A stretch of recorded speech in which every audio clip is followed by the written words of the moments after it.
Mampikaiky ny mponina eto Madagasikara ny faharatsian'ny lalana rehefa vanim-potoana ny fahavaratra tahaka izao. Ny rotsakorana misesy no mahatonga ny lavadavaka ary izay lavadavaka izay no miteraka fitohanan'ny fiarakodia lava reny, mahatonga ny fahatarana eny anivon'ny toeram-pianarana sy ny toeram-piasana samihafa eny. Velotaraina araka izany ny mponina indrindra ho an'ny eto an-drenivohitra sy ny manodidina.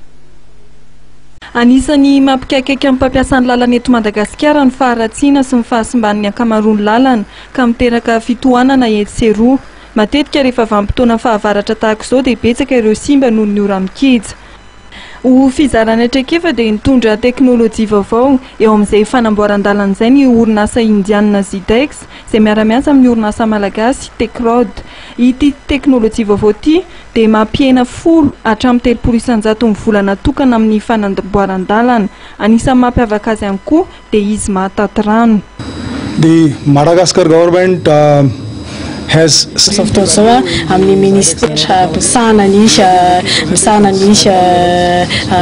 asa vaventy ary efa misy ihany koa ny test izay natao tany amin'ny laboratoire national ny travaux publics mikasika ny produit Zedex ary anisan'ny tsara ny vokatra izay test izay natao tany amin'ny laboratoire izay. Ny dingana manaraka dia misy ny lalana izay ho atao any amin'ny volana février eo amin'ny sasaka kilometra eo izay ampiasaina izay teknôlôjia ny Zedex izay.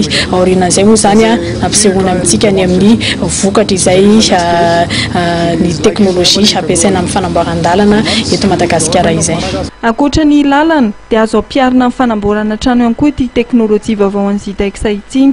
Omaly dia nisy ny fifanovatry ny mpiara-miasa teo amin'ny orinasa malagasy sy ity orinasa indiana ity. Ny tanjona dia ny ahazon'ny Madagasikara lalana mifanaraka amin'ny vanim-potoana manaraka ny teknôlôjia avo lenta.